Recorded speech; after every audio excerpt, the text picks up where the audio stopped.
Welcome back. Today I got kind of a quick one for you guys. Just going to give you a quick tour of my Diag cart. I have seen, multiple other guys posting how they have their cart set up, and it's given me a lot of ideas. I still got a lot of work to do on it. I'm still trying to set it up to be more efficient, but maybe I can give you guys some ideas. And yeah, so let's get started. All right, so I just got my computer set up here. This is actually kind of a mobile Diag cart / office. I just wheel this thing around the cart or the shop. I can print, I can, whatever, service information. So it's pretty useful. Anyway, so I just got Mitchell pulled up there for some service information on this clutch job I'm doing. And then there's my scope. It's just a Handtech 1008C. Pretty basic, but gets the job done for me. I call this Joe's Corner. If you guys aren't familiar with Joe's Auto Electric, he has a ton of super useful tools. This is a power ground distribution block. These are the secondary leads for checking secondary ignition, and he also has this little magnet shelf for it, which is super handy. These are pressure transducers for vacuum, or anytime you're going to want to measure intake pulls or exhaust, or for a bad head gasket in the radiator, stuff like that. These are just noise sensors, really handy for tracking down difficult to find noises. And then I just got my miscellaneous leads set up here. I got my U-scope leads over there, and then these are just some miscellaneous power, and they're all set up for various things, but like this is for my in-cylinder, and I'll show you guys my plans for that here in a minute. And I just got my scan tool, a U-scope, little infrared camera, thermal imager camera, sorry, I always call it infrared camera, I don't know why. Then in there I just got some miscellaneous probes and little tiny tools, and these little 3M pieces of tape for those coils, secondary leads. They just stick right onto the coil. It's super handy. And then some more leads and like a fuse buddy. This is a 5-volt 12 to 5-volt converter from for my power probe. Some more secondary leads. Secondary. This is my in-cylinder spark tester. Some more leads. I use this for like my vacuum pulls and stuff like that. It just kind of fits on any fitting, so I find that super useful. The current clamps, camera, test light,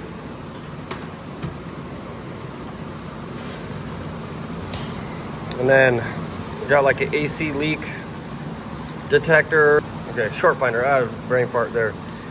It's a relay tester, battery reset, the power probe, breakout box, meter, infrared. I use these leads for like jumpering stuff. They're just really handy for that. You can stack them, and if you're trying to like jumper multiple grounds or something. These are I have a few of these, and these Joe sent me these from Joe's Auto Electric as well, and they go in like a boom, so you can clip your current clamps there, and then those are for your leads. And I just got to set it up. It's just never have time. And then this is also from Joe.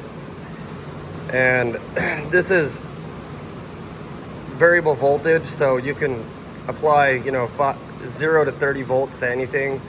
And if you want to pulse width modulated, you can control that as well, which is pretty cool if you're trying to test like anything that's pulse width modulated or like a 5-volt reference circuit.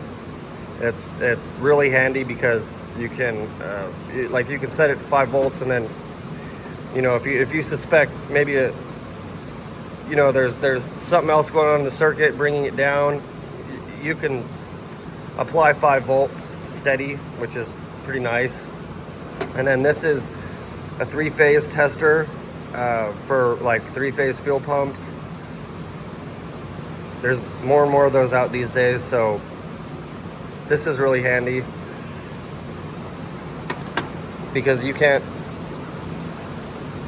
test a 3-phase pump like you would a regular pump. And then just got a battery down there for my power probe.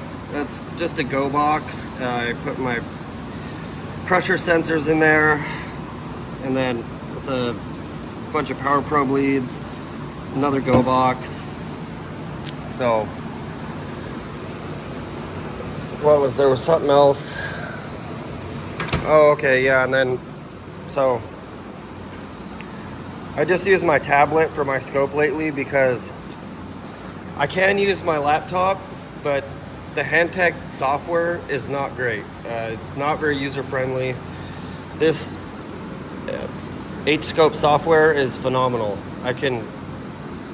There's a lot you can do. Like, you know, I can go back and pull up an old pattern. Let's just say just this one. So, you know, and then you can zoom in.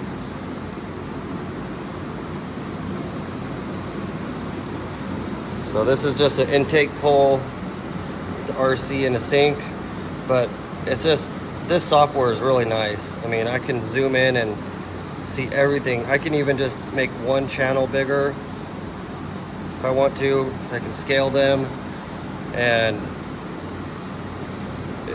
I mean, for quick reference, that Handtech software is terrible. This is amazing. So I think there was one more thing I was wanting to show you guys. Oh, it's just, well, my power strip. That's not, I forget what it was, but it was this. So this is my Rotke PS16 in-cylinder pressure transducer. It doesn't come like that. That's what you get. And then that lead up there. I just thought, you know, this is really cool because it took me forever to figure out they're different threads. You know, this is threaded to go in a plug hole, and this is an airline with the MPT fitting, so, you know, it's pipe threads. It just doesn't work. So, but I was able to find one of these that was thick enough to where I could drill it out, rethread it, and then screw this in. And it's got this quick connect fitting here, so I'll grab like my hose, just miscellaneous adapters on there, but I can just, you know, this quick connect fitting, I think I can even do it with one hand. Let's see here. And it just snaps into place, and then you pull that up and it pressurizes, which is really cool, because you don't want to be losing any pressure when you're doing a test like this. I got this pressure sensor from Amazon or eBay or something. I can't remember. And I got these little adapters. I haven't even I haven't even tightened them down yet. I've just been trying to figure out how to wire this harness in. Honestly, the rod key sensor has a lead that's already wired, and you just hook it up to a 12-volt battery. You don't need a external power source for something like this. You're gonna need a 5-volt external power source, you know, like this. This box could do it. I just need to figure out how to set my leads up, and I haven't done it because I got my rod key sensor and it works great. But this, I still want to mess with this, and you know, once I get it, figure it all out, I'm gonna make a video and let you guys know how I wired it up, and Well, that's another cool thing about this H-Scope software that you're not going to find. I mean, I didn't know any software had this function. This is pretty cool. So if you go to like settings and probes, you can go like I have let's see here, where is it? I think download, and then you go over here to pressure, and you can, this is a generic pressure sensor. So typically you have to do all these calculations yourself. This program allows you to, you know, like this is a 300 PSI sensor.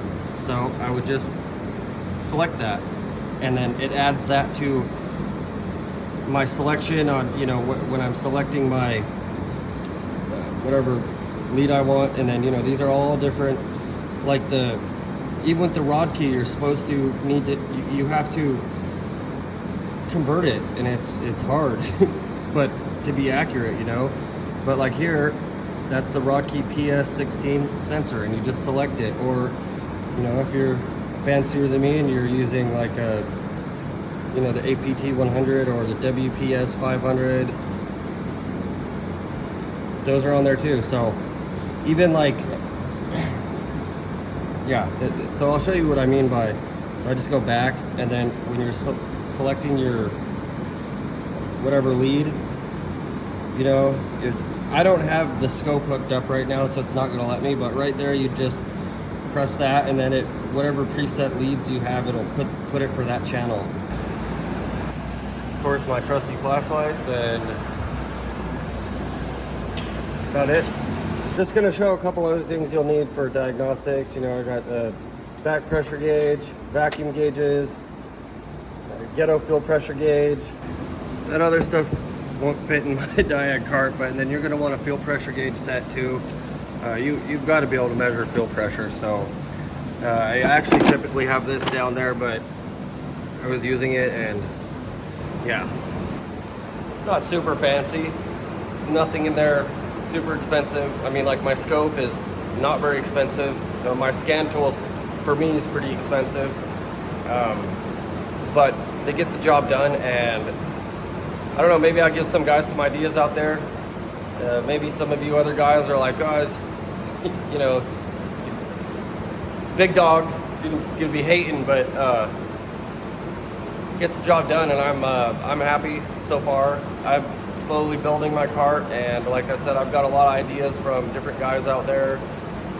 And when I first started building my cart, I didn't even know where to start. I didn't know what I needed. I didn't know, you know, how to make it efficient. You know, this wasn't even a diag cart a couple months ago. So, you know, when I started getting into the scope this winter, I started realizing that, you know, having all these leads and sensors and everything all over the place, it's just not good. So you got to have it one spot. You got to make it efficient. Otherwise, busting out the scope is a pain in the ass. I mean, you know, it's in some corner gathering dust, and it's gathering dust because it's a pain in the ass to set up if you don't have it set up correctly. Like, you know, with my setup here, I can grab my end cylinder, or, you know, if I want to measure, you know, the voltage from an injector or a current ramp, you know, I grab whatever real quick, turn my scope on, and it's ready to go. So it's been very convenient and a huge time saver for me. Anyways, I hope you guys enjoyed this one. Let me know in the comments, and I'll see you next time. Thanks for watching.